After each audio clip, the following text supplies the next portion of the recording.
Hi guys, welcome back to the channel. My name's Tara, this is Sheldon, and Hi. You're watching 31 Days of Horrorween, day 1. So we watched Hocus Pocus. Hocus Pocus, directed by Anne Fletcher, written by Jen D'Angelo, and the story is by David Kirshner and Blake Harris. Of course, it stars Bette Midler, Sarah Jessica Parker, and Kathy Najimy. So we loved it. We loved it a lot. Like, a whole lot. It was very nostalgic. It really did feel like the old school Disney Channel movies you used to get back in the day. Yes. It really did. And it made me cry a little at the end. I'm not gonna get into the spoilers yet, but it did. There will be spoilers after we talk about how much we loved it for a few minutes here. But yeah, it really did feel like an old school Disney Channel original movie. It did. Really so. Like almost like a Halloween Town. It felt like it could have just started right after the other one left off, even though it is in modern times. Like, they had footage from the original movie in it as flashbacks, and they even had a flashback where they blended new footage with the original footage. And it's seamless. Yeah. It's absolutely seamless. It doesn't stand out whatsoever as being 30 years ago. Yet the movie still looks good. It sounds like there was no change. Like, it's just exactly... The Sanderson sisters look exactly the same. It's beautiful. Yeah. It's amazing. They did such a good job with this. They made it feel like the original. Everyone is goofy, over the top, just like in the original. I don't know, maybe some people think it's a little too over the top. I don't. Some of the characters are really, like, exaggerated, but they were in the original. Oh, they were. Remember the two bullies in the original? I mean, they were goofy as hell.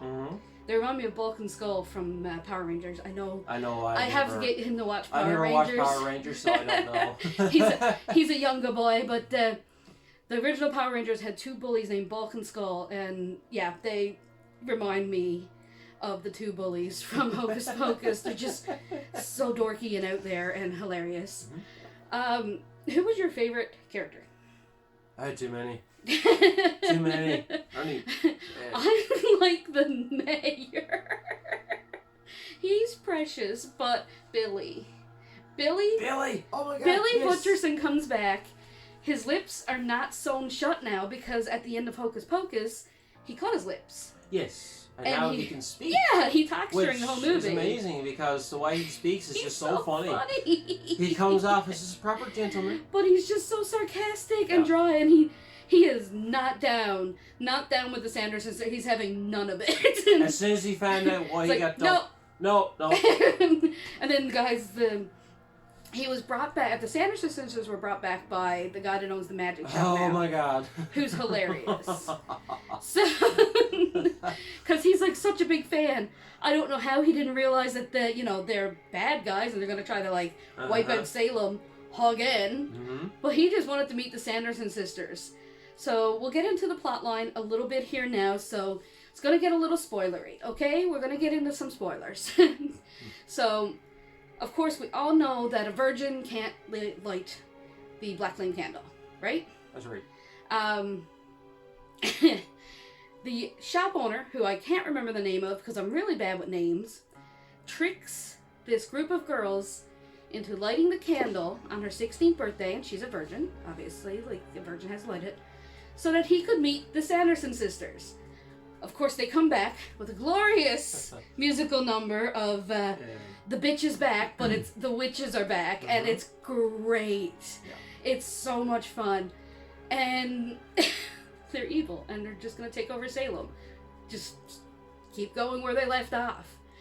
We do, actually, I forgot, the opening scene is set back before the opening scene of the original. What year was it, 1683? 1683, I think. I think so. Or maybe it was 1622, because this is 2022. We don't pay attention to things very well. No. Oops. But the little kids that they have playing the Sanderson sisters as little girls, they're great. Especially the girl that plays Winifred. And we get to meet Mother, who is a witch of the woods. She is a raven with, like, I'm guessing she's a raven. She has red feathers. Yeah. So I'm not really sure what kind of I'm bird sure. she's supposed to be. But it's pretty cool how she turns from the bird to the person. To the woman, and she's basically mother. This is the mother we're talking about. We only see her in this scene. Mm-hmm. We see the bird throughout every now and then, but the actual woman herself. We see her at the end of the scene chasing the girls. Yeah. Yeah. Like the bird. Mm-hmm. But the woman herself, she's the one that tells Winifred and her sisters that they're witches. Yep. And shows them their power and stuff. But anyway, moving on from that, that's fun in itself. The reverend from back then who exiled the girls for being women with opinions looks a heck of a lot. I'm guessing as a descendant. I thought maybe it was him. Well, you think about it first, yes. You thought it was because maybe he was like evil and a witch himself, but I think he's just a descendant and it's the mayor. Mm-hmm. And he's just delightful. He Oh just my loves God, Halloween. He's a big goof and he just wants his candy apple. He has no Yes. idea what's going He on. gets sad when he loses it. Yeah, he do get very sad. My dog's probably going to bark because there's a dog barking up the street and he's having none of it. So he's probably going to get very angry He momentarily. barks at air. Yeah, he do bark at air. He's just a little bit dramatic. Mm-hmm. But yeah, there's a dog barking outside, so he's probably going to bark, and I apologize. But anyway, in order for Winifred to become all-powerful, because this is her plan, she wants to be all-powerful, she needs the blood of her enemy, which is what she thinks is the Reverend, who is the mayor, so I guess it's a bloodline thing. So it does work, so it must have been a bloodline. It had to be. Like, Because instead of him, one of the girls that are our new coven, per se, is the mayor's daughter. So it is still his blood. It's really... There's a musical number in this. Because in order to find the mayor, they bewitch the town. The town is having a Halloween carnival. In order to find the mayor, they bewitch the town with another musical performance, just like in the first one. And the first one was I Put a Spell on You. Yeah. This one is Blondie's One Way or Another. Oh my God. But it's a whole musical number. Yeah, and the way they done it was actually really good. Yeah. Like, they had everybody at it. Like, Yeah. it was great. It was well done. They were going through the streets. It was this big parade, this big flash mob type situation. It looked fun as hell. This movie looked like they had so much fun making it. It really, really did. They were just like, okay, here we are. We're just gonna go off the rails and just have fun. And this is what we need, really.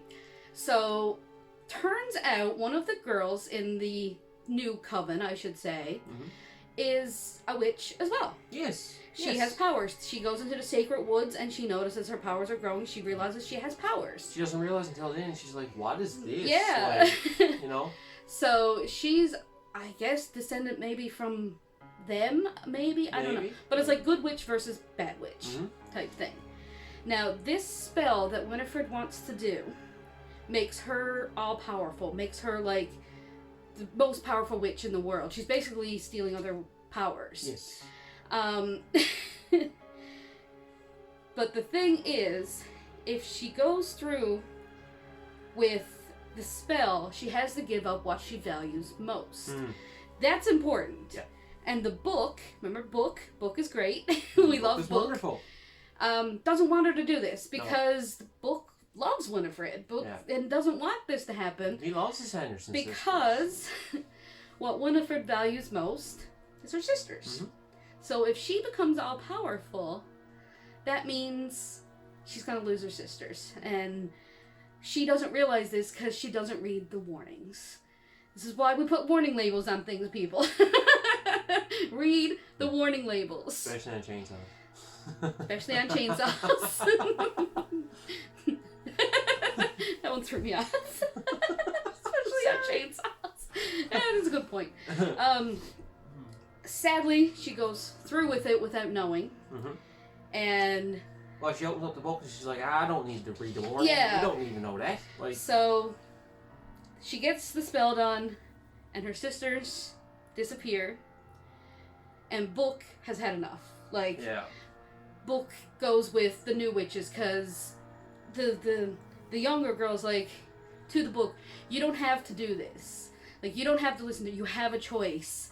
You can stay with the evil one, or you can come with us, and that's when they figure out that she's going to lose her sisters.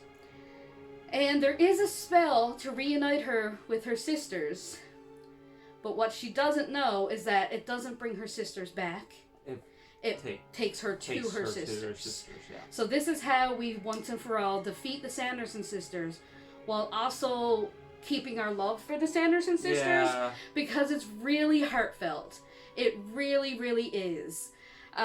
Winifred didn't realize she was going to lose her sisters because she was dumb and didn't read the warning. You should always read the warning labels. Always. Especially on chainsaws.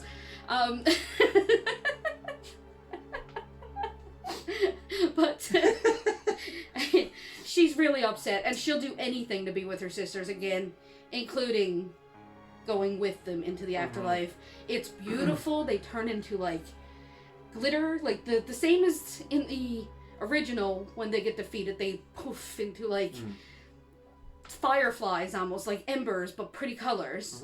And they're all swirling through the woods in this one. It's gorgeous. It is, very much so. Because it's the three colors, where Mary is orange, Winifred is green, and Sarah is, like, the pink color. And all the three colors of embers are all swirling together.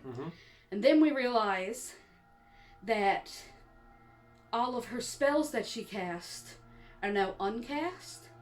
So Billy actually gets to go too. Billy and he finally gets the rest. Exactly. The stitches go out of his mouth, and he's like, I can talk again. And then he turns into the embers as well. It's such a sweet ending. It's a perfect ending to it. It is a sad ending, yes. It's sad because we lose the sisters, and it was like, I was tearing up. But it's also a really good ending because it finalizes the series. There's not going to be any more. It made me happy. And, like, if there is any more, it's not going to have the Sanderson sisters per se. No. They could move on with this new coven. I also feel like this is kind of the Craft sequel we deserve. Yeah. Yeah, not like the other one. Because the actual Craft sequel, now I don't hate woke media. I think feminist stuff like that should exist. Like, yes, we need, this has very much, like, feminist themes. It's a very down with the patriarchy thing. But it's not blatant. It's not, like, in your face like the frickin' Black Christmas remake, or Men, or the Craft Legacy. It's very subtle, and it is about sisterhood. It's not about, like, down with men. It's about sisterhood, and I feel like that's the feeling we should have had for the Craft remake. But, absolutely. Or sequel, or whatever that was. Craft Legacy. Yeah, this is the Craft sequel we deserved. If this had been more scary than fun, it would have been a Craft sequel. Yeah. So yeah, I don't think there's going to be any more.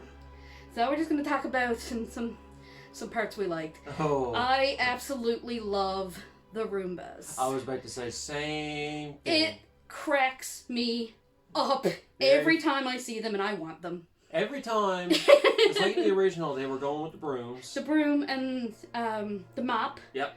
And the vacuum cleaner. Yep.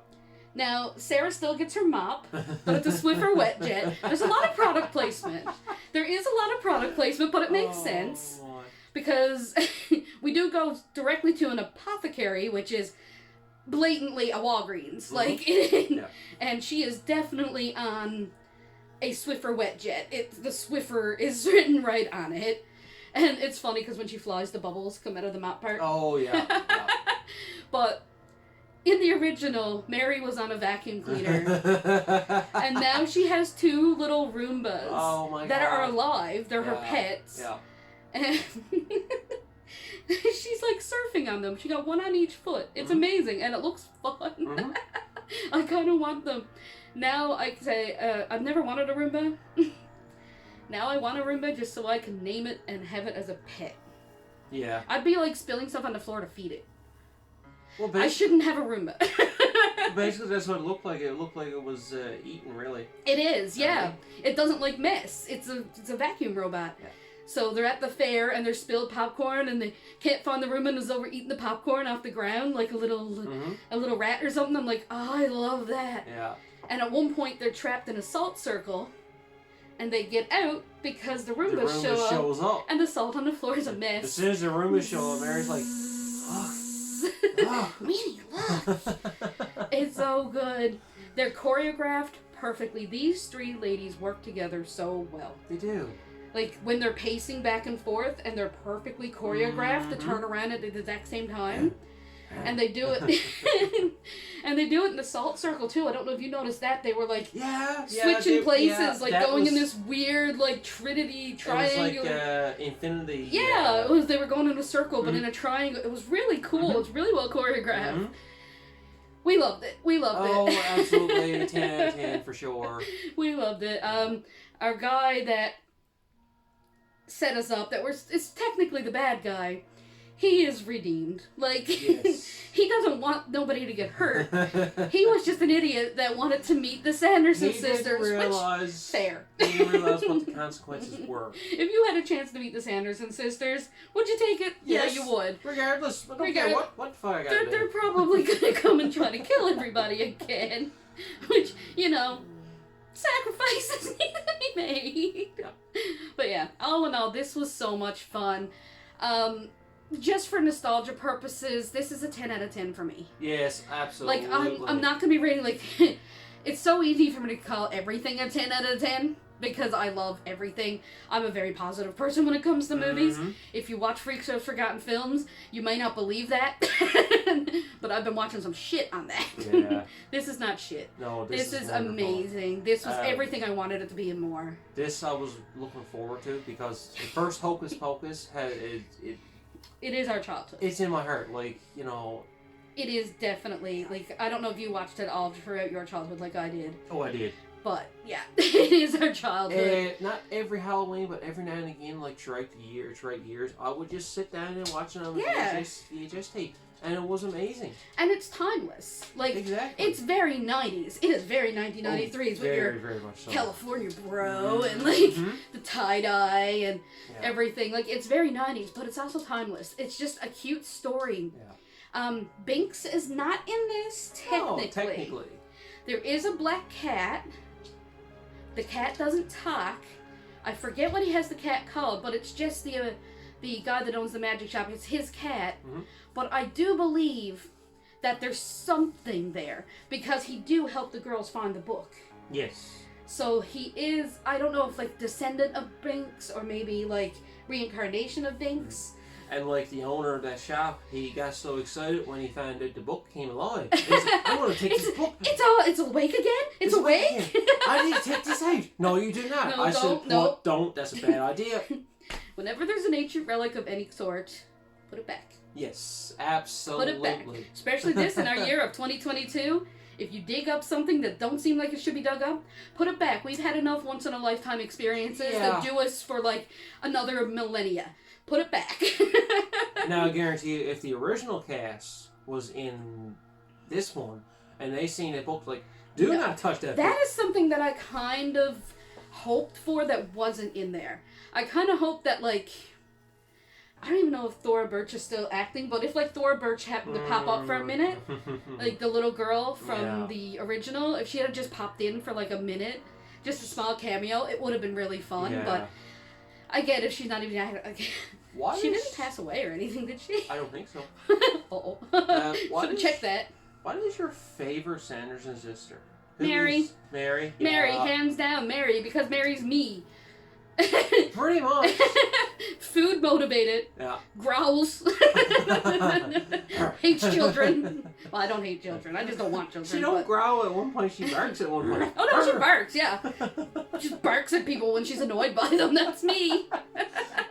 Yeah, I'm definitely a Mary. I love Mary. Sarah's adorable. Yes. Winifred's fun. Yeah. Winifred's like the attitude, but Mary is just great, and she has a little bigger role. Like we do more with Mary in this one. She's not just like following. Like she do more. Oh, she has more. Yeah. When they're in Walgreens, it's really funny. They're looking for children's souls to make them younger, and they take them to Walgreens and take them to the beauty section. and told them to find the potions that say youth on them. Yeah. And they find them at, like, the Clinique counter or whatever, just drinking face masks and eating the paper ones. Like, look, a child's face. Yeah. It tastes like raspberries.